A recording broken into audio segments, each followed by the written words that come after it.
What's going down, everybody? This is Shades of Soul, and today we're going to be talking about female comics. Now, not to be confused with female comedic actresses. There is a difference. Florence from the Jeffersons, she would be considered a comedic actress. Miss Jefferson. Yes, Marge? Which one do you think is soft? This one. It may be soft, but at least it ain't hollow.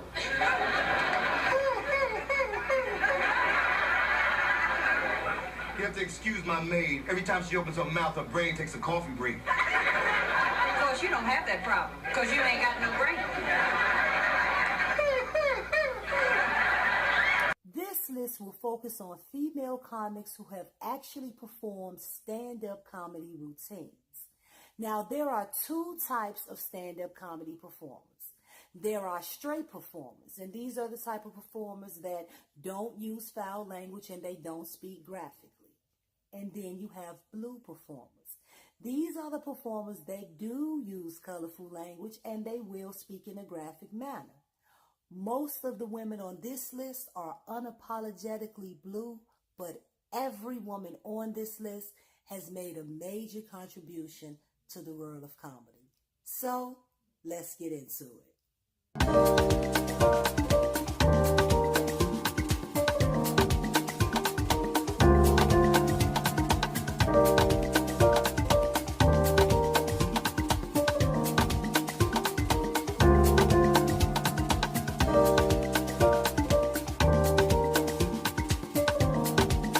Number 5 is Marsha Warfield. Marsha Warfield started doing comedy in 1974 after she got a divorce and after she left the phone company. By 1979, she had won San Francisco National Stand-Up Comedy Competition. And do you know who she beat out in that competition? None other than Harry Anderson, who will go on to be her co-star on Night Court. Warfield played Roz Russell on Night Court, who was a no-nonsense, sarcastic bailiff who had mastered giving people the eye.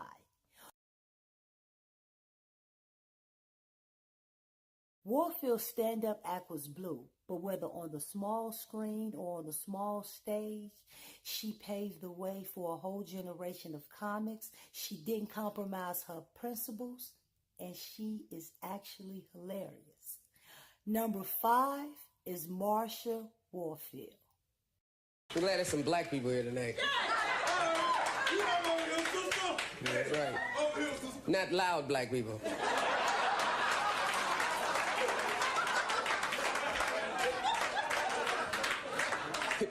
You can dress them up, but you can't take them no place.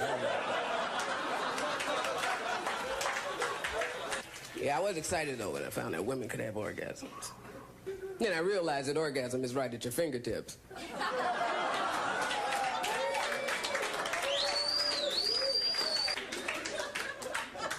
Now, I don't think I'd do that a lot.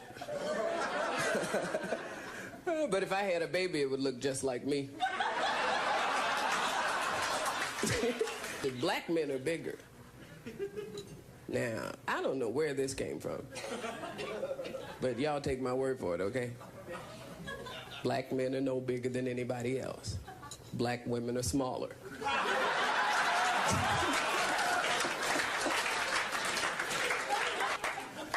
Why do people care about that whole size strip anyway? They all fit. Somewhere. Plus, the little ones don't make you gag.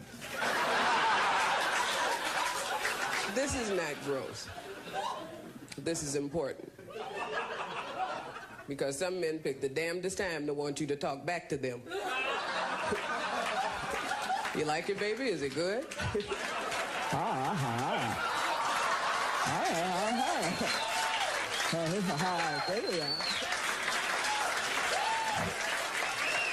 Anyway, some people say I have a dirty act.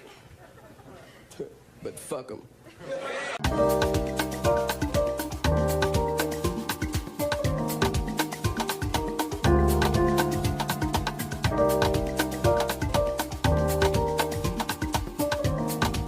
Number 4 is Adele Givens. In 1989, Adele Givens won the Crown Royal Comedy Contest, which was held at the historic Regal Theater in Chicago. The next year, she was a finalist in the Miller Lite Comedy Contest, which she lost to Uncle Bernie Mac. Now, Adele Givens went on to be on Def Comedy Jam. She went on to be in several films such as Beauty Shop and Players Club.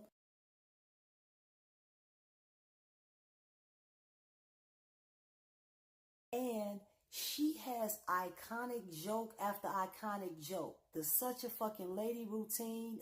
She made up Scrubs. She told the joke about how come every time the guy try to talk to you, it's the passenger in the side of the car. Candy heard that and wrote a hit song about it. Candy owed the deal some money.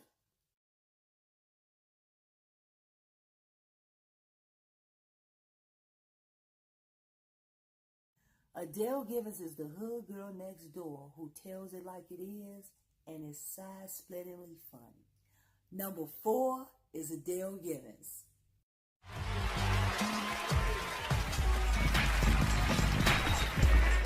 What's up? Do I look like a fucking lady or what? Ladies in the house tonight. I like being a fucking lady.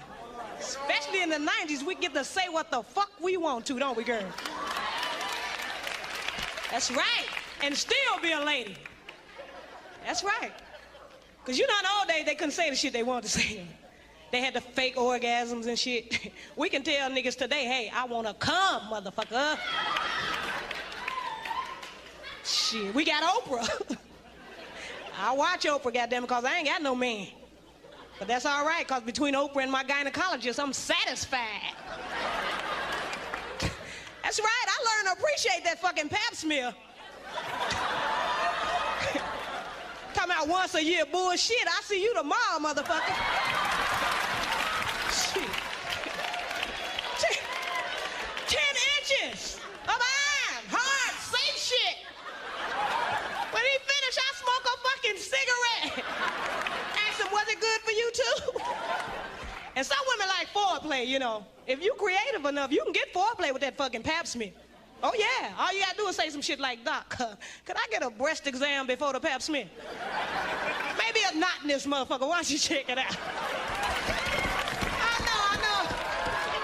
I know what you're saying. She's so fucking feminine and ladylike. She's such a fucking lady, yes I am.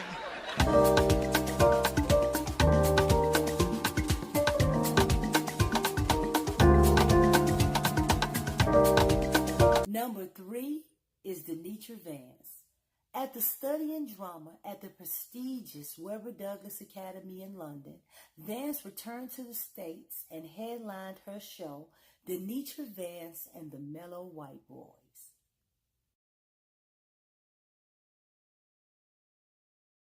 Some of the characters performed in the show were later developed by Vance through her stint on Saturday Night Live. She was the first black woman repertory player.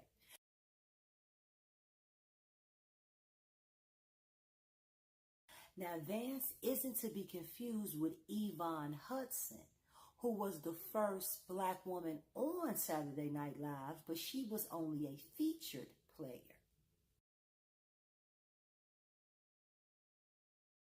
Vance created several memorable characters, such as That Black Girl and Cabrini Green Harlem Watts. Vance brought attention to the stereotypical roles being offered to black women and comedians with a comedic spin, and she was a groundbreaking comedian. Number 3 is Danitra Vance.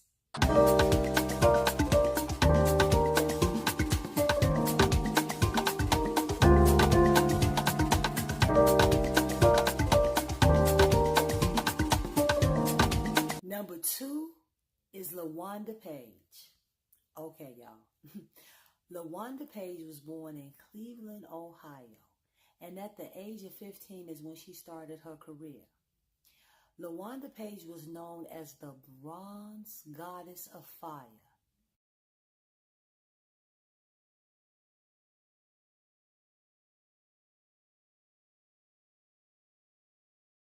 Do you know what she did in her act? She would eat fire and light cigarettes with her fingertips.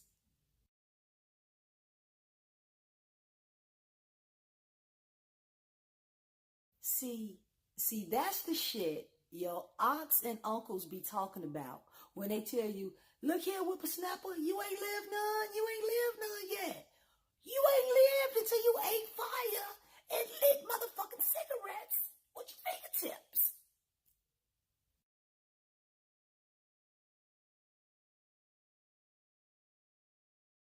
In the 60s, Page joined the Skillet, Leroy and Company comedy group, and as a stand-up comic, she was being billed as the queen of comedy. Now, all except one of the albums released by Page was Blue.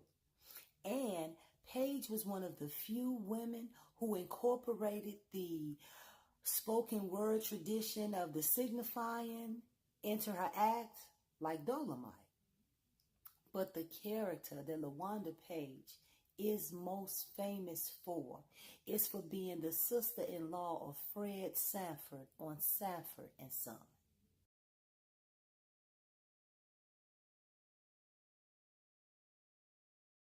Now, Aunt Esther was serious about the Lord, and she often told Fred to repent, or he was going to go to hell like the heathen he was.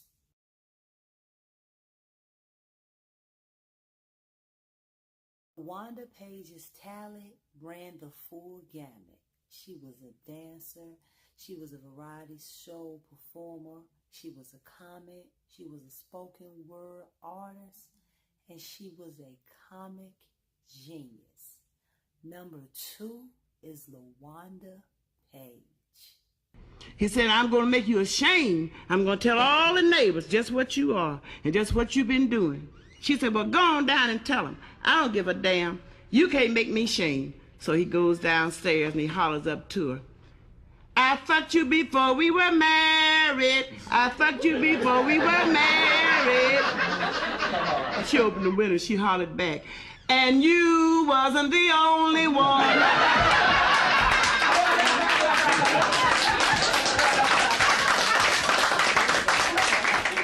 Little Red Riding Hood walking through the forest, you know, and all at once here come this big wolf. And he says, Little Red Riding Hood, I'm going to eat you up.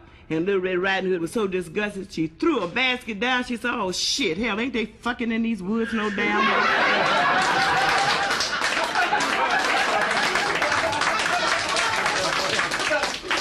There were 3 little...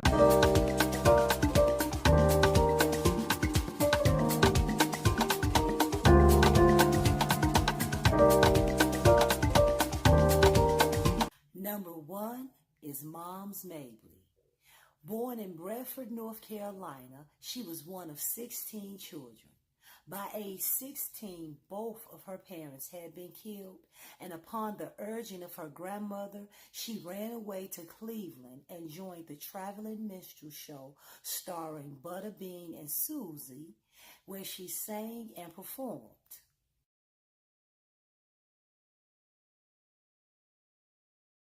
Moms Mabley was one of the most successful entertainers on the Chitlin Circuit. The Chitlin Circuit were venues that allowed black entertainers to perform during racial segregation.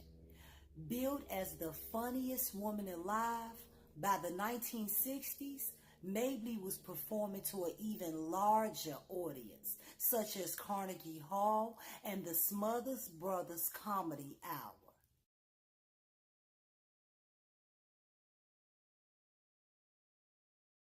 Mabley had some satirical songs, but she recorded a serious cover of Abraham Martin and John, and it hit number 35 on the U.S. Billboard Hot 100 charts. She became one of the oldest living people to have a top 40 hit. That's just another accomplishment for Mabley. Mabley's trailblazing career is the reason that every other woman on this list can have a career. Number one, Moms Mabley, GOAT. Thank you, children. Thank you, darling. I know you children all relaxed back there, sitting back there. Look at it, Bob. You think you're going to hear some jokes, don't you? Well, Mom don't know none. Mom don't know no jokes, but I can tell you some facts. Don't believe in them fairy tales in the first place, so don't look for none, 'cause that Mother Hubbard going to the cupboard after dog bones and things like that, that never happened. Mother Hubbard had her gin in the cupboard and one of them squares. You know how your friends can come in, them chiselers and drink here. So she used to tell them she'd go in the cupboard to get a dog a bone. She's going to get her a nip. Mother Hubbard was plenty hip, and you believe that. Another thing, wait a minute, honey. You'll have to laugh a little louder. Mom can't hear you up there. That's it. Thank you very much. I say, honey, the stewardess comes. I say, honey, my ears is all stopped up. She said, here's some chewing gum. I chewed that. That ain't unstopped them. I got right limp. I said, do something for me, honey. I'm dying. She said, drop your jaws. And I misunderstood her. They grounded me in Baltimore. Yeah, they took me off. Don't sit on my bed. Oh, now, don't get me wrong. It's not that I think that your clothes ain't clean. And you know, Mom, I ain't never been mean. But there's a chair. Sit there. Don't sit on my bed. I always was taught that chairs was made to sit in and beds was made to sleep. You're liable to get my blanket out of line. Rumple up my sheet.